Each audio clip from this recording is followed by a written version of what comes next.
Hey, Peter, what's going on there? Oh, hey, Joe. Just checking out that Bob Culture podcast they got over there on iTunes. Now get out of here, you big stupid.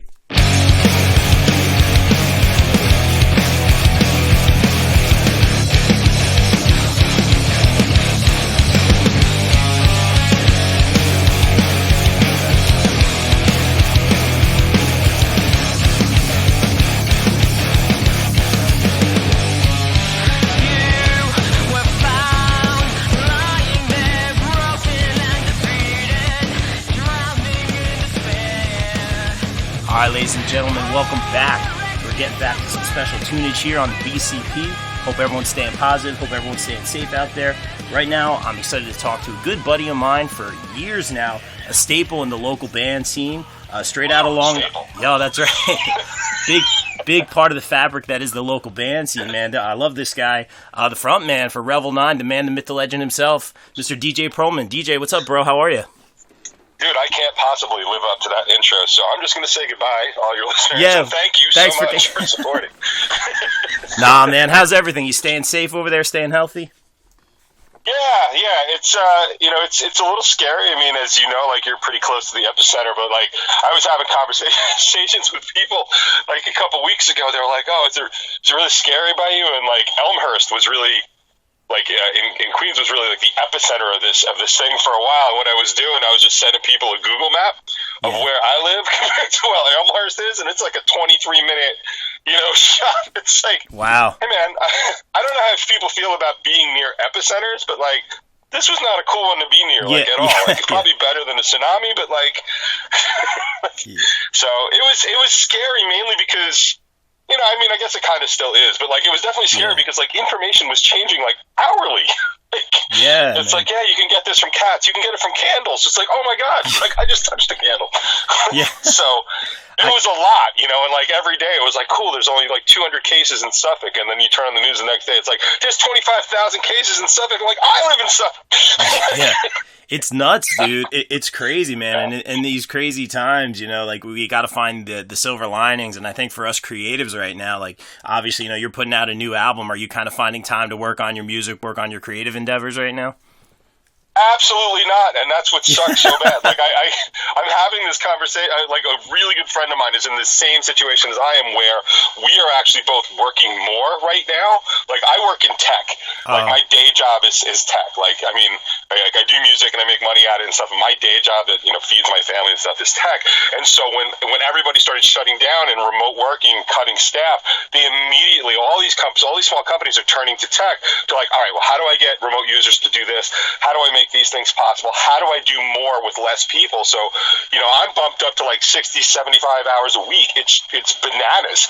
And I am trying to stay, like, I'm super grateful that I have that, right? Because like, I have kids and stuff. Like, I have a family. Like, I need to support them. Like, it's part of like my deal. Like, it's who I am and stuff like that. So I'm super grateful that I have the job and that I have the work. But like, the creative, half of my brain is watching all of my friends do all these awesome things, like live streaming all the time. They're doing like unplugged stuff. They're doing like working with other people and stuff like that. I'm like, I want to do that. It's like, I can't even get the goddamn album artwork finished. Like, I've been working on that. That's always tough. Trying to do like liner notes. Like, dude. Dude, album art's always tricky, man, for us musicians, man. So tell us a little bit about, let's get into it a little bit about the album. What's kind of the philosophy here? Well, here's what it is. Like, so we actually have like a full record coming out. It's going to be 7 songs. Because it's long enough, it actually qualifies as an LP, which is silly.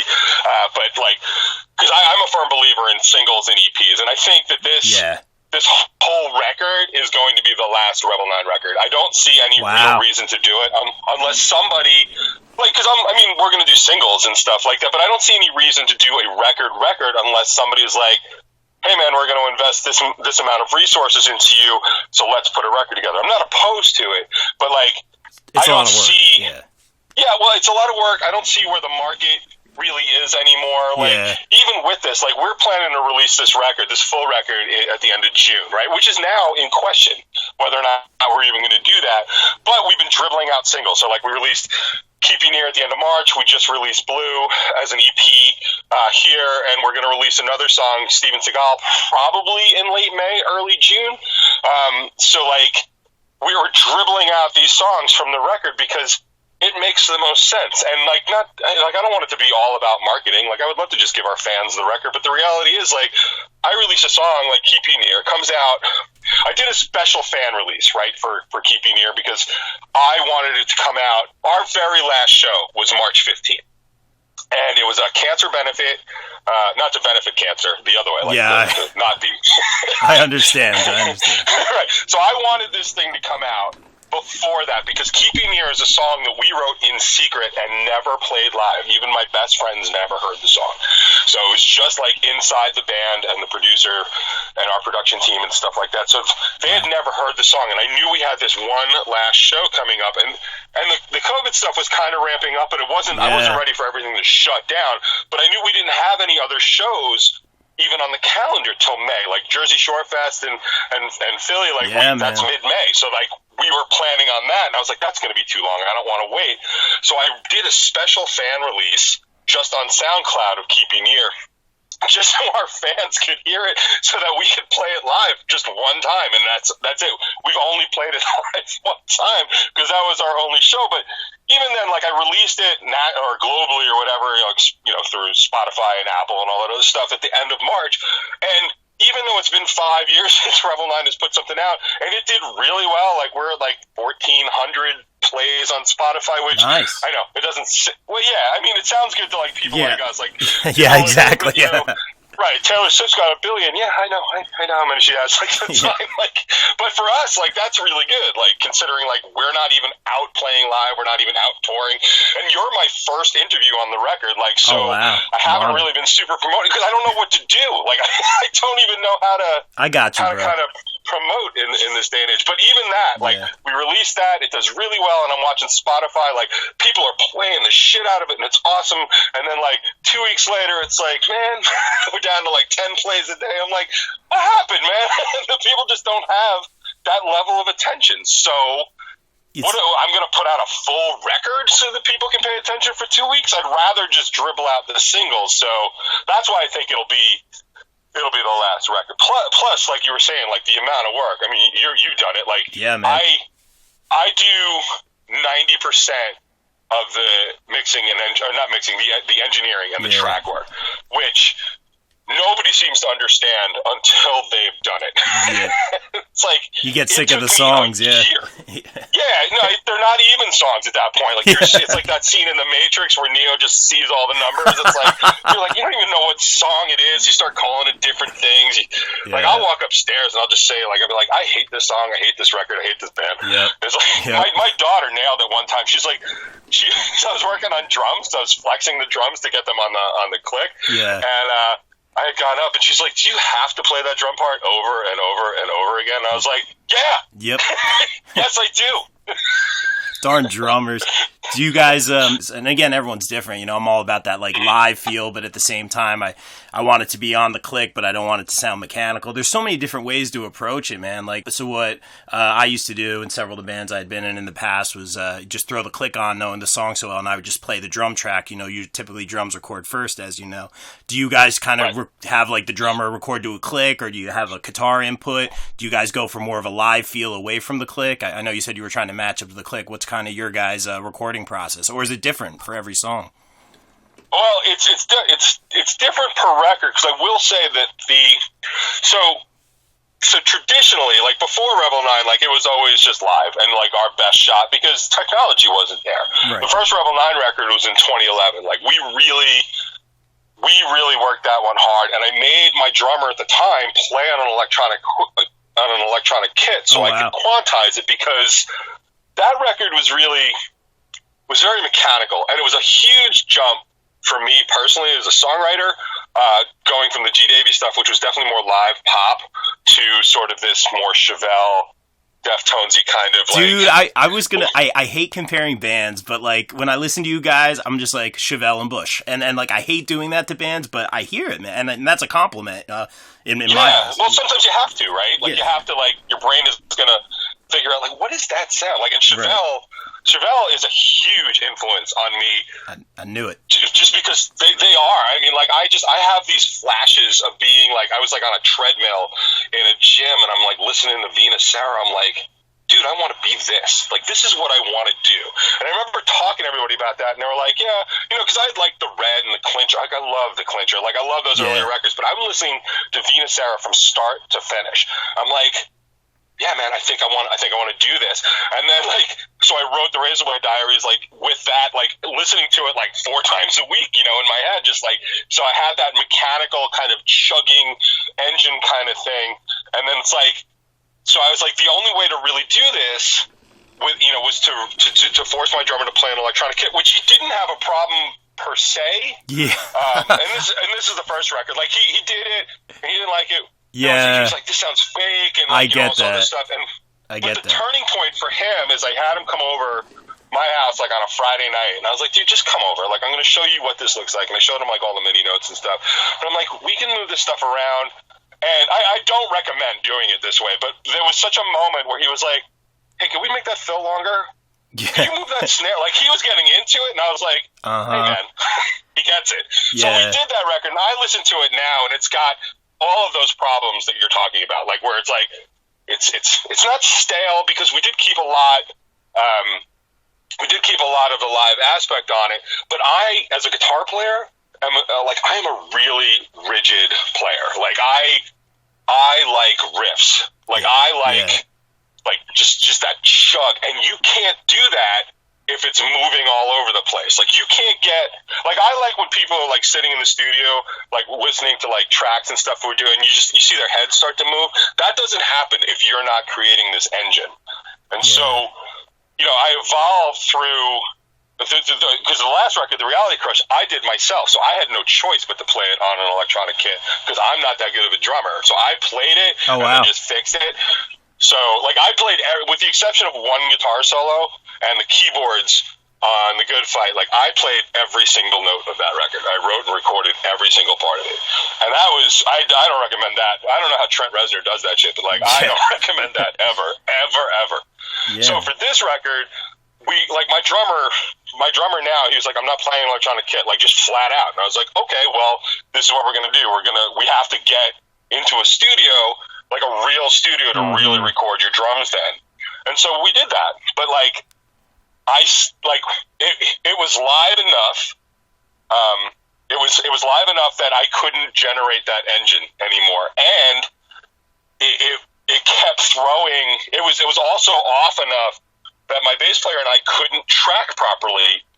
Like, we could play with him, because you know, like, when you're in a band, like, it's like you're on, but, like, because you're right there, and there's some weird superpower Wonder Twin energy. You know what I mean? Like, you get that look. I mean, I know. Like, I've seen you play with your bass player. Like, it's just like, you're not on 100%, but you guys are on. Dude, well, you know I mean? Well, you lock, you got that, like you said, man, Wonder Twins activate. You, like, you know, you lock eyes, man. Max and I are in that group. You get into that zone, man. I know what you're talking about.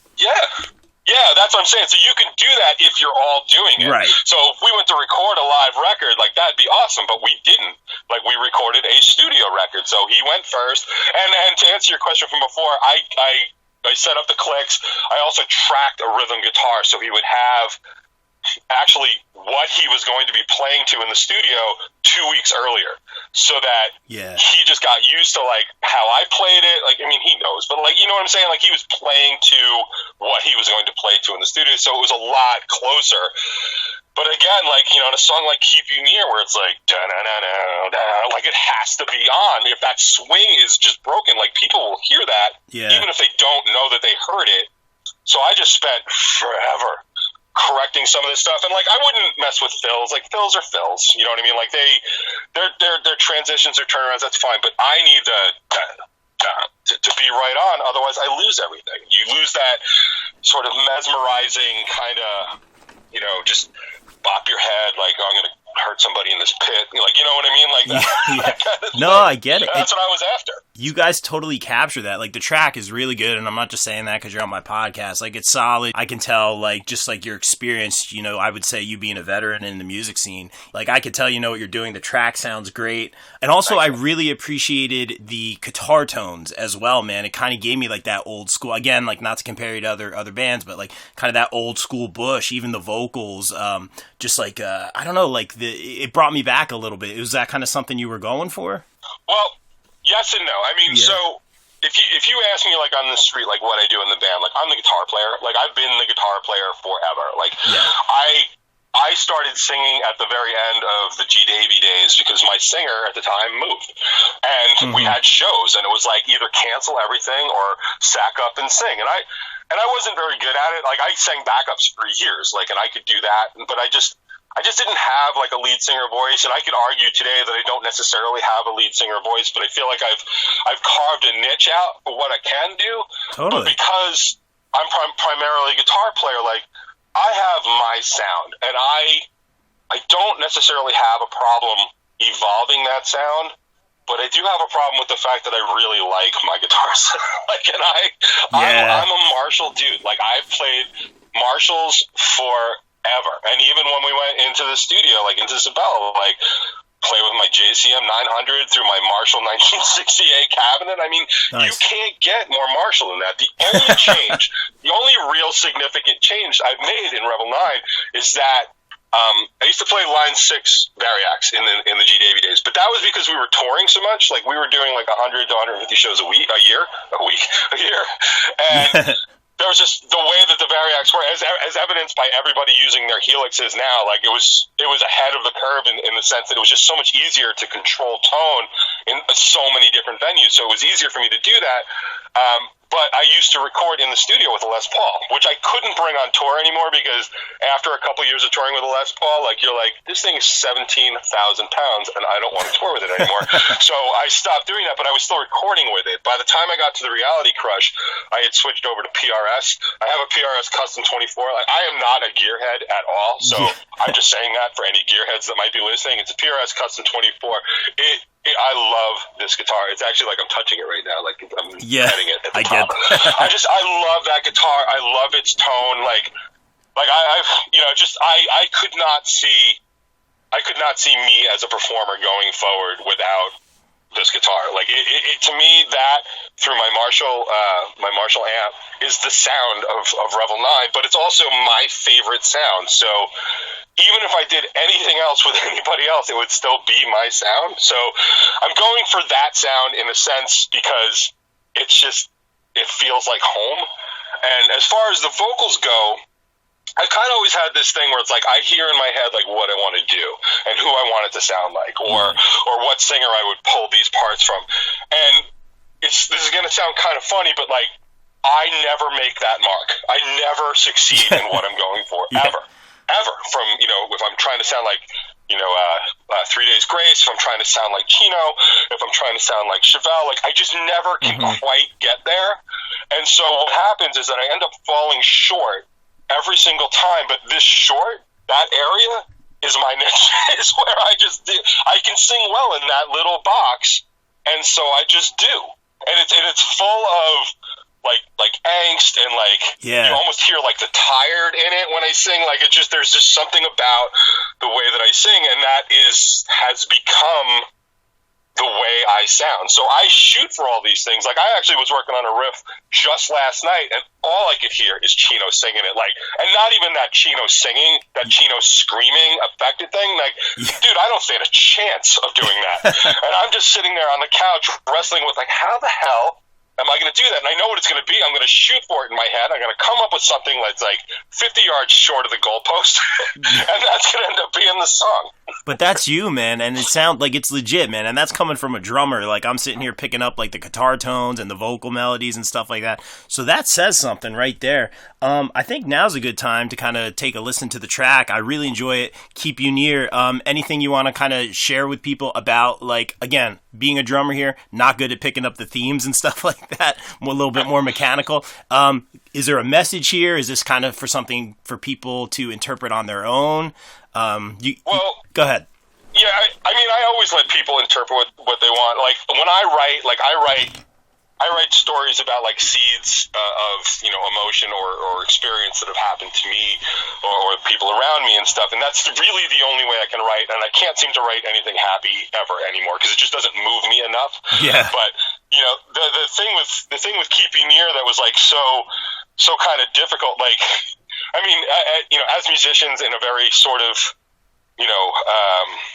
artists just in general tend to be like well overcompensating in the depression compartment for in terms of society. And like we've all lost people or we've all had people fight really hard, like some serious clinical depression, and I went through that myself, and I lost people along the way. Like it's brutal, and I will tell you, like, there is very few things more enlightening than being there yourself, because dude, I have such a new understanding for everybody that I've known that really had to check out and really couldn't do it. Now, I know it's not the right thing to do, and things can always get better, and things can always turn around with help. And I always advocate those things, always, because I truly believe them, and I truly believe that the damage that gets done in that wake is just unrecoverable. I know myself, I have not recovered from some of those instances in my life, and I've been doing this a long time, so I can't even imagine like that I was even in a place where I was considering it, because the damage it would do. I mean, like, I have kids that would have to, not to mention, like, everybody, like, not that I'm so great, but like, dude, I've seen the damage that kind of stuff does just to kids, but like, so it was a really hard thing for me to write this song, because I didn't set out to write any sort of anything. Like, it was just where I was at, what I was feeling, and the whole song really is about, like, they always say, like, that hardest decision you make is to stay. Like, once you make that decision, like, everything gets better. And I can tell you that's not true. It's not true at all, because what's the hardest part is deciding to stay every single day after that, and living with that decision and how you drag yourself up from bottom. It is so goddamn hard. And this song is actually about the giving up of that. And which is why the whole chorus is like, don't hold on. Like, sometimes it's too hard to do it afterwards. And it's completely not my message. And I am definitely not here to write, like, the pro-suicide anthem. It's not what I'm about. But it is capturing an emotion that I think people can understand that have been there. And if people haven't been there, maybe they can listen and understand just how hard some of those everydays are, because they are brutal. And for as better as I am now, and for as grateful as I am that things went the way they are, I mean, I can still reflect on that time and be like, dude, man, getting up every day was next to impossible. And that's something that people need to understand. And it's not, I'm not lazy, dude. No. I'm not, you know what I mean? Like, I'm not that guy. When I tell you I physically cannot get vertical, like that. And people go through that every day. And I only decided to go ahead with it because I thought that particular message was important. That particular insight into what it's like, maybe people could understand. Because even me, as close as I was to it so many times, had no idea how hard it was. And, it's worthy of all of our care, and it's worthy of, all of our attention to be careful of people. Like, we're seeing it now, right? Like, there's suicides are just ramping up in this world that we're in right now. And I can't help but think that maybe some of those could have been, like, taken care of with maybe like, hey man, how you doing today? You doing all right? You know what I mean? Like, something simple, like just whatever happens on this one day to push your days one further. And I don't know, it seemed important at the time to go ahead with it, so I did. Wow, man, that's a real answer. If you want a real genuine answer, man, I can tell already, like, you do pull your heart. And, one of my questions was going to be, like, where do you write from? I can already tell, like you said, it's a very genuine, very real life experience, man. So I think without further ado, man, should we listen to it? Absolutely. Let's do it, man. This is a good one, man. This is good. This was definitely like the single. Sometimes you listen to this song. All right, what's Revel 9 got this time around? This is the one right here, man. Great choice. All heart in this one. And ladies and gentlemen, Keep You Near by Revel 9.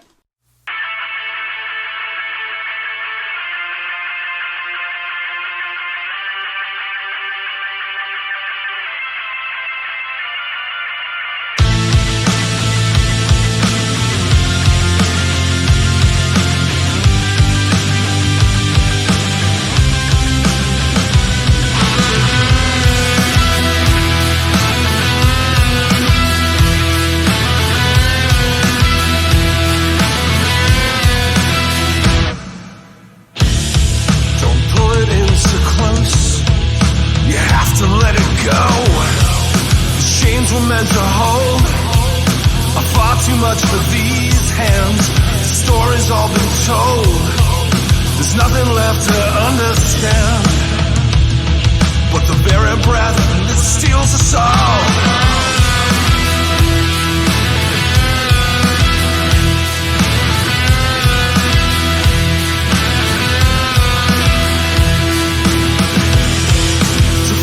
We've been told to pry it out of my hands, to witness and behold, to ever understand. Don't know, don't get lost in the sound of the voices that keep you near. Don't know, don't get caught in the sound of all that yells.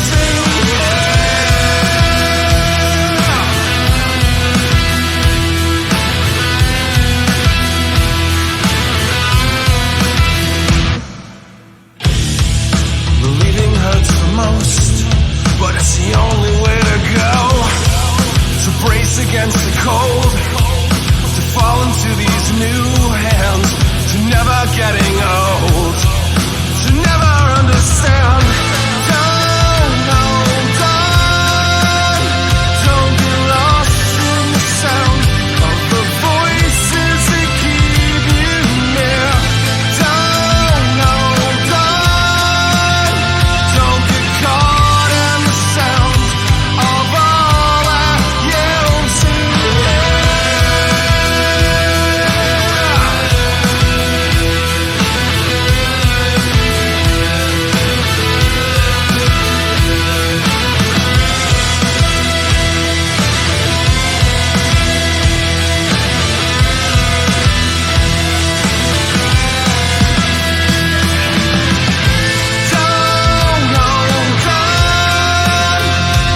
get lost in the sound of the voices that keep you near. Don't get caught in the sounds of all that you've seen here. Don't get lost in the sounds of the voices that keep you near. Don't get caught in the sounds of all that you've seen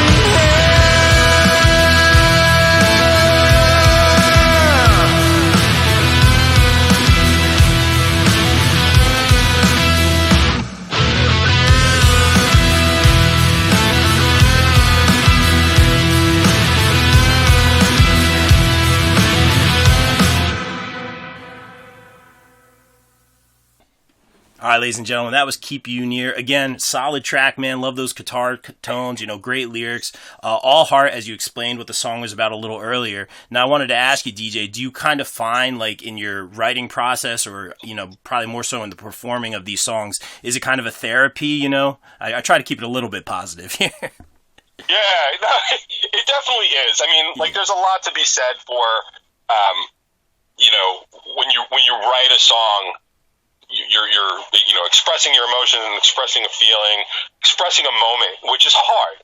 And I've said for years, like, I always feel bad when somebody comes up to me like after a show, like, I totally get what you mean in that song, and I'm just like, man, I hope not, because that's because that means you've been in that space, and I'm real sorry, but people do take away a lot of stuff from what I write, and I always find that interesting because, I'll know what the seed is, I'll know how it manifests, and then there's always the editing process.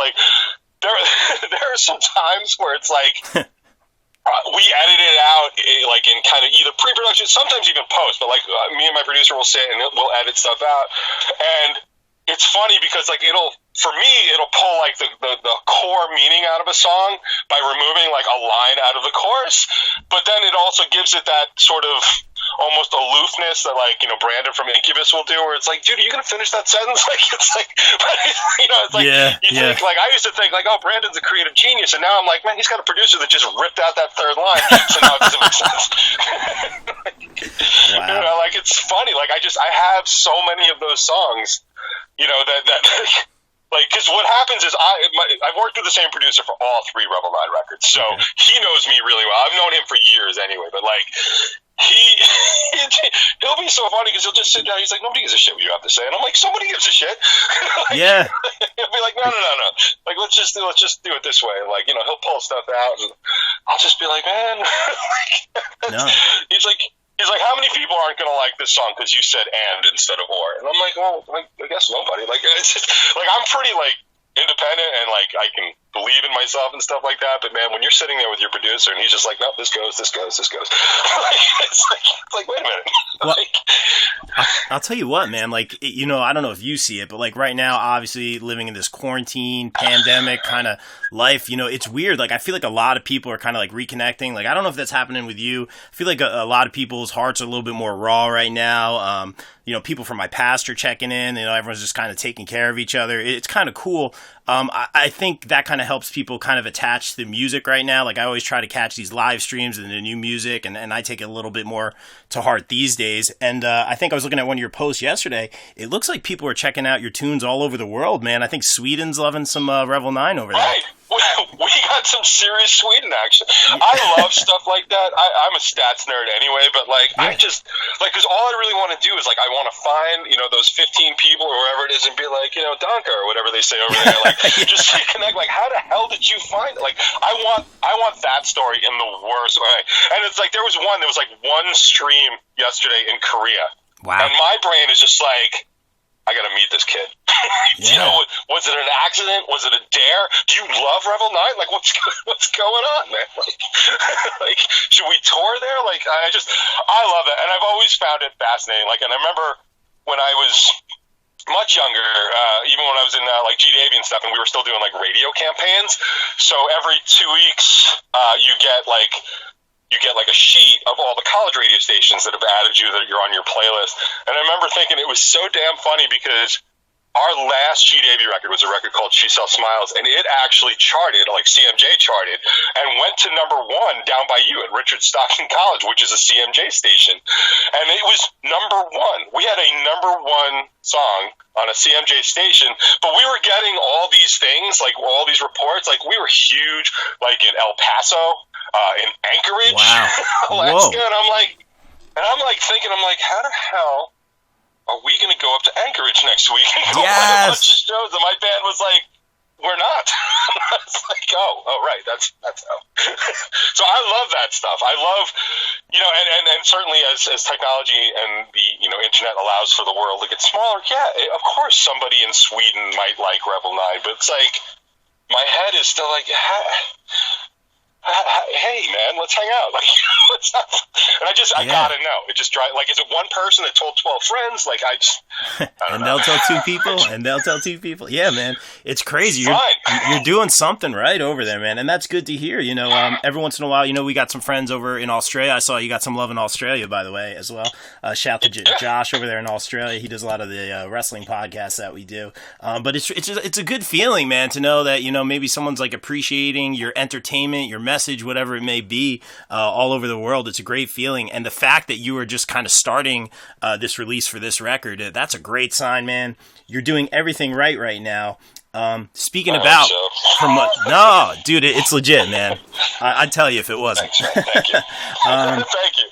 But speaking about promotion and shows, this whole rock scene, like, let's kind of pretend we're not in this pandemic when I ask this question. You know, like I say, some people keep it very real, some people keep it very politically correct, man. So knowing you, I know you're going to keep it very real. But basically kind of your thoughts on the scene. You know, I'm from the Asbury Park area. There's a lot of this pay to play, sell so many tickets to open for this band. There's a lot of, all right, I sold 100 tickets, now I can play 20 minutes at this particular venue.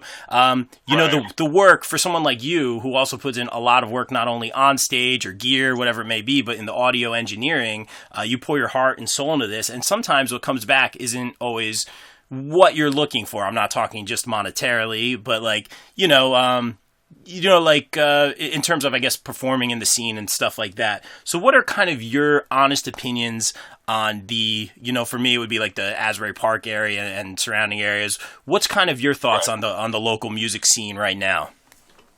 Well, okay, so our scene in particular, first of all, just keeps taking hit after hit when it comes to venues, which is super unfortunate because we have and had some really great places to play. We had Vection come up and play with us at Evenflow, which was our home bar. Good wings, man. Good wings. Yeah, right? Yeah. And Danny, the owner there, he really cared. Like, he was really invested in the scene. Like, he named different wings after different bands and stuff like that. It just made it means, like, it doesn't count for anything, but it means everything. Yes. Do you know what I mean? Like, just that level of appreciation. Like, dude, because I remember, like, I was playing a show in Jersey, and I got a text from Danny, and he just sent me a picture of the menu, and he had named the original classic wing, the Revel 9. That's top left, dude. Right? Like, again, it doesn't count for anything, but, dude, I was like, that's bucket beaming. list, man. That's bucket list right there. That's amazing. Right? Like, dude, we're the top left wing. People are like, what are you talking about? Like, no, you don't understand. And, like, it was funny, like, other bands and stuff would, like, play through there. Like I don't know if you know the guys in Iron Attraction. They're out of Scranton, Pennsylvania, but they're friends of ours. And I got a text from the guitar player, Mike. And he's like, he was playing there that night, and I didn't even know it. He was playing there that night. He's like, listen, just so you know, I'm about to eat you. And I'm like, what are you talking about? He sent me a picture of the menu, and I was like, oh, yeah, man. Told Danny I said hi. So, anyway, so the scene has taken a huge hit because we lost that place. That place closed down. Like, really? We went in there with some of our best friends. Yeah, some of our best friends, like Craven Strange played with us, and Laughter on Broadway played with us, and Sweet Tooth. We went in there, and we played a packed, full house show. And then when Danny paid us at the end of the night, all of us gave the money right back to him, trying to keep that place open. Like, that. Wow. That's where that kind of loyalty comes around. And we have this problem. We have this other place that we play all the time called the Rail, and they've been fighting with their landlord, so they've been closed for a little while. And then our last main place is this place called Revolution, which Revolution is, it's going to be like the Stone Pony, of Asbury. Like, that's our Stone Pony. Like, it's B Nationals play there. Like, some big shows happen, and sometimes big bands come in there, and if you want to open for them, you have to be like, I'll sell this many tickets and I'll do this. Like, the last time I think we took a real, honest to God, pay to play gig was when Lacey Sturm from Flyleaf came through. No way. And it was literally, it was a great show. It was packed, and it was a Tuesday night. It was packed, and they asked us to sell like 25 tickets, like $20. Okay, yeah. And I was like, yeah, dude, I could do that. Like, I don't even have to sell us. Like, I could sell It's Lacey from Flyleaf and sell that. Right. So I took it, and to be perfectly honest, like, I have mixed feelings about pay to play, right? Because it's awful in the sense that it rewards people with, like, lots of friends and not necessarily talent. And, band, like a lot of, like, 18, 19-year-old bands can do that because they have every single one of their friends. Quantity over quality, Yeah, that's exactly what it is, and it drives me crazy, but I am grateful at this point, at least in my career, that, when we're, like, our CD release is set for June 26th. I don't know if we're going to be able to have it. I don't know, but it's going to be at Revolution. Revolution holds 450 people. We were going to try and sell it out. We were on a bill with Craving Strange. Craving Strange was the first unsigned local band to ever sell out Revolution.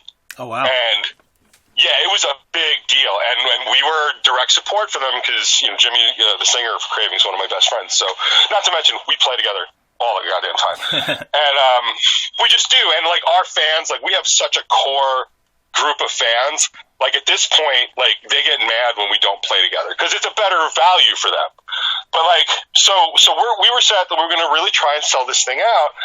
And to do that, like, we have to sell probably 200 tickets. Right. Now, that's a lift, man. Yeah. Like, that is a lift. But, and I didn't even discuss this with the owner, Pauline, who was just a super scene supporter too, but, like, we've been in situations where, like, we've done other shows, like even that Craving show, they were like, you need to sell 50 tickets for this. And I look at it, it's a little trickier when we're playing like a whole scene show because we share a lot of fans. So it's, there's a lot of, and it's not even really competition because like nobody really cares. Like nobody's making like a ton of money off of these things, but it is like, and it's funny because we'll see like fans, they'll split it up. Like the dude will buy a ticket from us and like, get one from somebody else for his girlfriend. Like they're trying, like the scene fans like understand how that works, or I bought him from you last time, so I'm going to buy him from this. And we just look at it. We're like, dude, I don't care. I just want you to go to the show because if we're going to do 50 tickets, but it's going to be a sold out show, like, yeah, we can move that. Especially when the hype starts going, like, dude, this thing's about to sell. People are like, oh, save me 2 tickets. It's like, So I'm okay with that. I'm not okay when it exports out to other scenes or when we try and import other bands, because one of the things that we always like to do is bring other bands in, especially bands that we've seen on the road. We're like, dude, these guys are killer. Like, we like doing that, and we can't do that if they've got to sell 30 tickets just to be on stage. And we've had that too. Like we've played out, we play out in Jersey. Like we've never played the Stone Pony. We were offered it once and they wanted like 40 tickets. And I was like, dude, I don't know that I can move it. But we've had those things like at the Brighton bar. Yeah. Where, Ben's been like, you got to sell 30 tickets. I'm like, really? How about you just let us come there a couple times, give us a really bad slot so we can meet some of the people there. And because logistically it doesn't make sense because you're not from around here. Yeah. Right. And honestly, like, who am I going to pick to play with? You guys, Spiral Scar, Black Cloud, like all the bands I know, I can't even sell to them because I'm asking them to play the show. Exactly. Yeah. So it's like, I feel like the pay-to-play, the big problem with pay-to-play, aside from putting, quantity over quality, like you were saying, the big problem is that you can't export it out. So, like, you can't give bands a chance to make bands. Like, we used to say in Revel 9, like, we can play in any city in the country and draw 5 people. It's probably still true. Maybe we're down to 3 or 4. But, like, that's not enough to get on the stage. But if you let us play there, even like closing, let us close. We'll play to the people too drunk to leave. We will turn some of them into fans, and then maybe we can come back and be viable. But nobody really cares about talent or quality anymore because they just want to put asses in seats. And I understand that venues need that to stay open, but it's not an investment in their own future, especially to bands with proven tour records. Like, I will just, like, if I find a place in Columbus, Ohio, that's like really good to us, that is the only place I'm playing in Columbus, Ohio for the rest of my life. Yeah. Do you know what I mean? And they just don't hear that. How many can you bring? I can bring 3, but next time I'll bring 20, and then the time after that I'll bring 50. They don't care. They don't want to hear it, and that's the problem. I see with pay to play, at least. You hit it right on the head, man. And first of all, man, I have such fond memories of Even Flow, man. Just meeting you guys for the first time and getting the wings, man. I had to get the wings, hashtag so goals good. Right there, man. But that's really cool. Like, you're calling it right down the middle. Like, you're like, yeah, we gave the money right back. To me, that just like speaks volumes about like who you are and what you guys are about. And that's so much more like what your band's about, not just making money.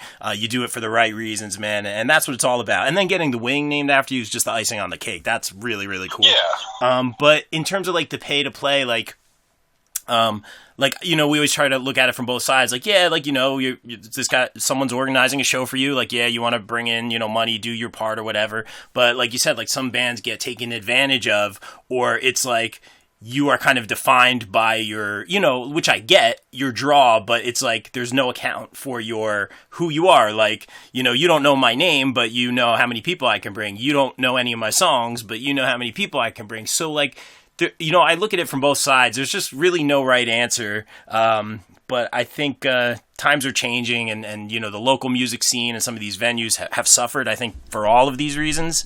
And hopefully, I kind of have a feeling, once all this terribleness that's going on in the world is over, I think things are just like anything is going to be booming, whether it's shows, that first pitch for the first baseball game, that first time we step on stage, man, whatever it may be, wherever it may be, I think it's going to be that much better, man. So hopefully that's the case, man, especially since you got some new tunes coming out. I don't know how you feel about that, but...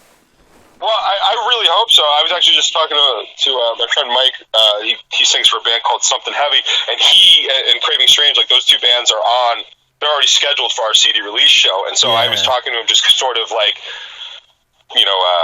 spitballing, like, are we going to do a disservice by having the show at the end of June? Like, I don't know. Yeah. Like, I fully expect, like, the world's going to start opening. Like, I think it has to. I think people are ready. But, even like you're seeing, like, in Tennessee and Texas and Georgia, like, things are opening at, like, 25%. Like, so when, like, how full can we even have a place? How comfortable are people coming out to hang? Like, it's different. Like, you're in a restaurant, it's kind of like, all right, everyone's got a separate table. We're talking about a bar. Like, it's more of a venue, and it's not quite Madison Square Garden, so it's not like 35,000 people, but like, if we bring a lot of people, and if we would, like, this is for our local scene, for our little sandbox of people, it is the next show on the calendar, this show. So, like, everybody that I know is watching that to see if we move it. We could be in a position where Revolution could be on the verge of closing if we don't put a really good show together and bring in a lot of people and kind of say, like, look, this is okay. Like, we're going to get through this. Like, here, let's start this engine back up. And I don't want to at all come off as, like, arrogant or conceited or anything like that. It has nothing to do with me. It's literally the logistics of the time frame, because if everything opens, at mid-May to the end of May, then everybody dips their toe in the water a little bit, and then by the end of June, we could be like, all right, let's sell this fucker out and see what happens. Let's see if we, let's pop the clutch on this thing and see if it works, Yeah, man, I get it. It's important. It matters. It matters to me that venue stays open. It matters to me that these bands get to play. It matters to me that, like, I'm not putting out a record in a void either, like, I don't want to do that. Like, I can hold on to this record forever. I know bands that are doing that right now. They're just sitting on their, Data Remembers doing it, all the way down to my friends like in Jackknife Stiletto. They've got their record done, and they're just sitting on it because they don't know what to do with it. They're a touring act, and like you've seen like all these bands, like 18th and Addison is like totally sidelined. Glass Mansion's totally sidelined. They're not doing anything because they can't. Yeah, it's crazy, man. Hopefully there's I don't want to say light at the end of the tunnel. That sounds not right, but you know what I'm saying. I hope there's like a not that light. Yeah, not light. That's light. Not where I was trying to take it. No. But I hope it's a long road, man, and hopefully things will kind of be popping at the end, and it'll be stellar shows, and things will be back to normal. We don't know what that is, man, but let's trying to keep it positive here. Any advice, kind of from like again someone who's poured their heart and soul into the scene for years, not just on stage, but with the audio engineering and all that. Any advice you would have to some of these up and coming bands or some of these kids starting bands right now that are kind of getting into this crazy circus that is the local band world right now? Well, yeah, kind of. I do. I do. But it might not be advice that they want to hear. But that's all right.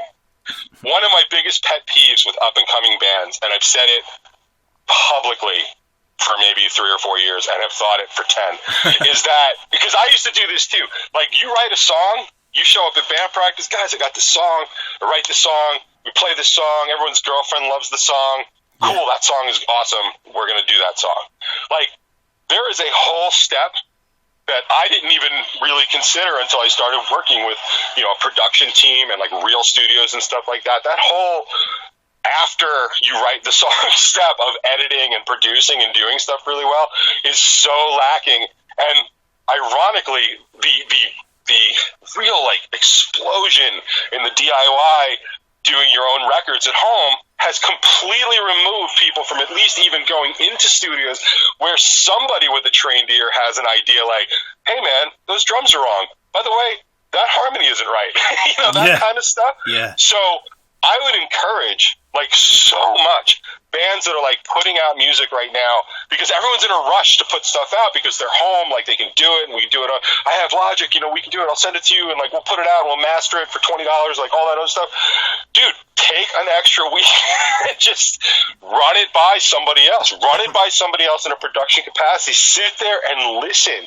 Like, is this a really good song? Is this as good as this song gets? I guarantee anything that you wrote just like on a Sunday and worked on it with your band that week and decided it was done is not done.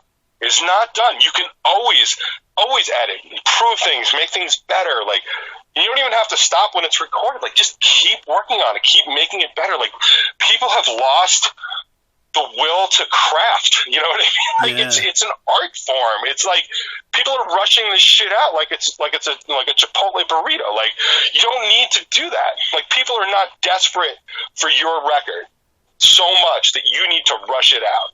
Just take this time right now and make it better. And I think some of these bands could have so much potential, and I just hear like real awful recordings and terrible choices for like bridges and choruses, and like, dude, oh man, like you almost had it. Like, you just ran it by like somebody, just anybody else. Like, I don't know, man. Like, I feel like this is that now, because I mean, like I was saying before, like I'm busy, super busy, but a lot of my friends aren't, and they're super creative and they're starved for this interaction and stuff. Like, everybody knows somebody. Like, dude, could you listen to this and give me a real opinion? And that's the other thing, man. That shit's been driving me crazy for years. I am so tired of all these, you know, local blogs and Instagram feeds and all this other stuff that just are constantly blowing smoke up these bands' asses and be like, dude, this fantastic release from so-and-so. And I, like a dummy, I'm like, oh, awesome, a fantastic release from so-and-so. And I go and listen to it, and I'm like, this is not a fantastic release from so-and-so. And it's like, then, like, I was even saying this on my show yesterday, like, because then every now and then a band actually does put out something really good, and it's like, oh, a fantastic release, and I'm like, oh, okay, another one. And, you know, I'll have to go listen through it, and it's like, I actually find something that's really good, and I feel like the responsibility of people that are promoting things and talking about things really should be like, hey, why don't we save, like, great and fantastic for, I don't know, great and fantastic. Otherwise, you could just be like, and now a release from so-and-so. Then I'll know in secret code that it's not a great release until you say it's a great release. Because that's not helping either. Because then I talk to these bands and I'm like, yeah, we got all these great reviews. I'm like, no, you didn't. What you did is you got lip service, and you actually damaged the scene by putting that out under the banner of local original music, because that's what I do, and now people think it sucks more because you just did that. Wow. So, yeah, it's a bit of a pet peeve. Oh, no, dude, calling it like it is, man. This is a great interview, man. I love that you're keeping it real, man. These are the best interviews. Well, you must see that. I mean, dude, I've seen some of the bands that you play with, and I've seen you just you know, like you'll get on stage, it's like, oh, thank God. You know what I mean? Like, you know what? It goes both ways, man. You can see the people, like, I mean, I can name bands left and right, you know, you guys included, you know, Charles Reed and the Mischief. They're like a alternative funk band, which you don't really see with like a horn section. Charles is like a modern day Jim Henson with like all the stuff he puts into. He builds models for his music videos and puts so much thought. Awesome. Yeah, I love like people. Love it already. Yeah, man, like people that go their extra mile and are really talented. And you know, a band around here, another female fronted rock band, Roulette. They're great. They're being very strategic about the way they're putting out their album right now. And I think that's another important thing. You know, I have learned this by making the mistakes myself. Again, insert drummer joke here, you know your role. But basically, you know, like you're going to end up with boxes of T-shirts just sitting around. You're going to end up with boxes of CDs because, you know, like, cars don't even have CD players anymore. You know, you really got to strategize this stuff and have a plan. You know, like you're talking about your CD release show, and then it's like, well, what's the next step after that? You know, I've learned that the hard way a few times, or have difference of opinions or whatever it is. And I think that's another good thing to look at for these bands, man. But you've been doing it for a long time. I think, you know, obviously we're going through this crazy time right now, but I think you have a good plan, and the tunes are great, man. They sound fantastic. Thanks, man. I appreciate that. Like I said, the full record probably will be out in June. Like, I don't know if I would release the record and then just bump the radio, the release show, or if I would keep them together. But like, I have enough songs to keep dribbling out singles, so I'm not necessarily opposed to that. But you know, it's just, I feel like we're just totally biding our time. And I think every other band, like, I know the guys, I mean, I know who Roulette is. I played with them. I don't know them personally, so I don't know what their particular strategy is. But I'm sure anybody with a record, like I know we were all ready to tour. Like, we already blocked off days in our summer. Like, we were planning on touring because that was, dude, we're releasing, it's been 5 years since we released the record. Like, it took a lot out of me to write this record, and then it took a lot to actually record it. So we're just like really behind. But like, I turned down touring last year because, like, I couldn't bring myself to tour on a 4-year-old record. And even though my friends are like, yeah, but it's a new, it's new to them. And I'm like, I can't do it. I don't have it in me. Like, I don't have that, like, oh yeah, let's go share the good fight with the world. The song's 7 years old. You know what I mean? Like, my oomph behind it is, I love people that hear it for the first time. Like, dude, I love that song. That's awesome. I love that. But for me to get up and be like, dude, there's this new song that we wrote, 7 years ago, man, I hope you dig it. Yeah, I get it. And at this point, like, we're playing, like, San Jose and stuff like that, which still for us seems to be, like, the song that everybody knows. Like, even one of the last shows we played, we were out in Scranton, and we're playing in the band Bodyface. We were playing with them, and they were like, yeah, we still remember playing with you. And then you played that San Jose song, and, like, we totally remember it. And I'm like, San Jose at this point is, like, 12 years old. I've played it 25,000 times. If I never play it again, I'd be all right with it. But, like... Yeah. That's crazy. I can't be like, put your hands together. I can't. Like, new songs, yeah, this is one we're really digging. Like, let's play this one. Like, I can go out on the road for that. I can't do it the other way. So I was turning that. So we were all excited. Like, we were like, cool. Like, we're literally stopping practice. Like, do you think we should go to Florida this time? Like, that was literally happening at practices. Now that's gone, man. There's no way. There's no real way to even think that that's going to be a thing. I mean, in today's environment, we just don't know what venues are even going to survive, let alone whether or not people are going to be going to shows, let alone, to be grim, like, if people are going to be alive to go see shows. I mean, I know that sounds horrible, and I certainly hope they are, but, like, I don't know. I don't know where we're at. So I can't even make any plans, which sucks. All I know is I have a record. I really want the world to hear it. So I appreciate you helping me do that. Oh, dude, anytime, man. This is always a pleasure, and it's crazy times, man. But at least you guys are cranking out some tunes, and we get to hear them. So let's get a little shameless promo out of the way. We're all about it here on the BCP. Tell everyone. Well, first of all, I know you also do the Hard Rock Lunchbox. Let's talk a little bit about that, and then we'll talk about where everyone can get the tunes, find the tunes, follow you guys on social media, all that good stuff. Right. Well, okay. So the Hard Rock Lunchbox, we've been doing it. We're in our 6th year, and I really got kind of guilted into it by the owner of the radio station because he just wanted me to do a show in the worst way. He was like, you'd be perfect. He's like, all these bands, just play their music and talk them up. And I was just like, no, dude, I don't have time to do that. And then he came to see us at a Six Flags show. Yeah. And he basically just sat me down between sets. He's like, look. Like, every day you're up there on Facebook, this is back when Facebook mattered, saying, like, I'd put up stuff like, check out this song from, like, I was doing what I was saying, like, check out this song from Vection, I really dig it, I think you'll like it, and just why you'll like it, and all that other stuff. So every day was on, something on Facebook. This band I found, he's like, I'm giving you an opportunity to not only say that, but to play the song. And then, like, get people to like it that way. Like, put your money where your mouth is. And they were like, and I was like, I really just don't want to put in the time. He's like, we'll give you all the software you need. You can do it from your house, and you can do any time you want. So I was like, all right, well, how about Thursdays at noon, and I'll just, whoever's working, whatever can listen. They were like, no problem. And that was 6.5 years ago. I've been doing the show ever since, and it's always been about, like, it's currently less about being on the road because I'm not on the road, but a lot of it was always about, like, bands doing things good, bands doing things badly. I've gotten in a lot of trouble and I finally got unfriended by somebody on Facebook for saying stuff on the radio show. Like, that's never happened. I thought 12-year-old girls did that, so I didn't know as an adult people would unfriend you. But you keep it real, man.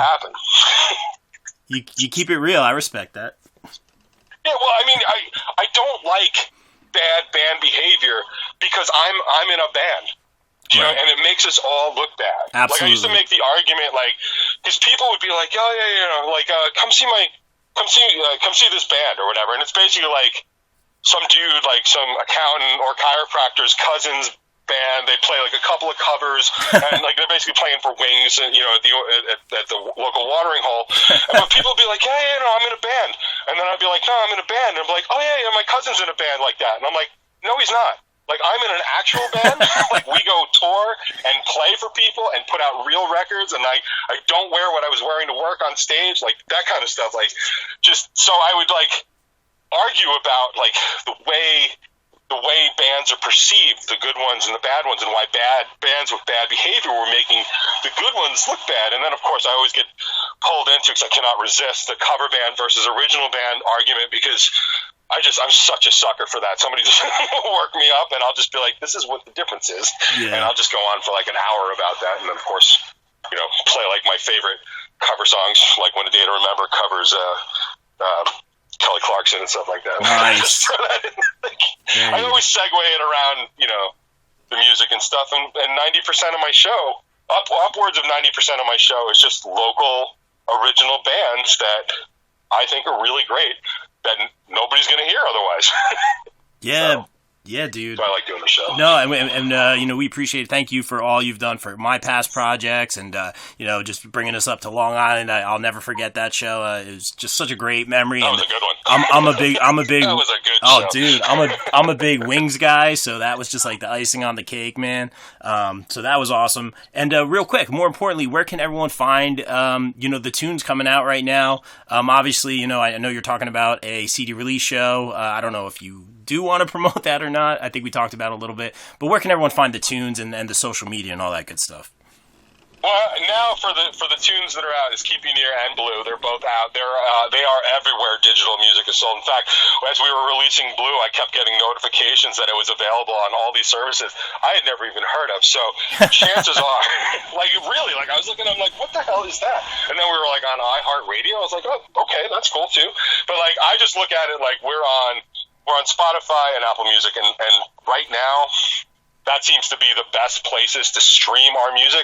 The lyric video for Keep You Near, which is haunting as F, by the way, is on YouTube. I would definitely recommend checking that out. I did not do it. I actually took a cold call email for a video. They were like, we can do this for you. And I'm like, okay, send me a couple things. They sent me some stuff. I liked it. I'm like, cool, let's do it.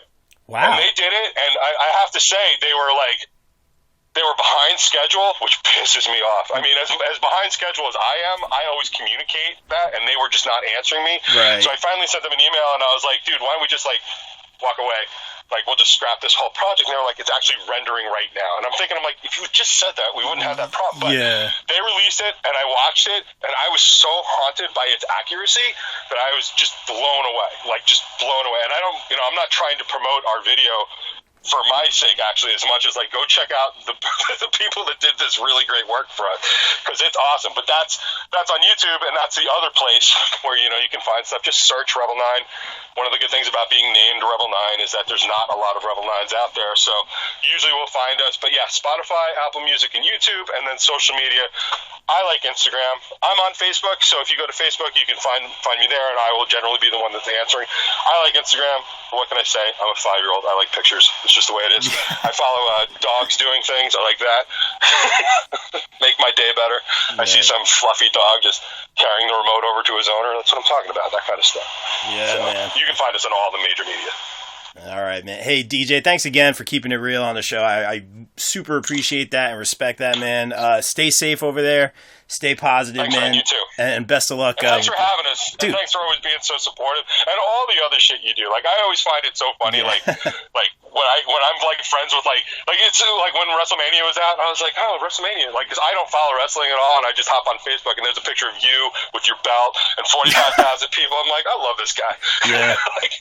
Hello, ladies. Just having the time of his goddamn life. Hashtag nerd goals. Yeah. Hey, man. You're keeping it real, just like you, man. I appreciate it. DJ, stay safe, man. We'll talk soon. Continued success, all right? Thanks, man. I'll talk to you. All right.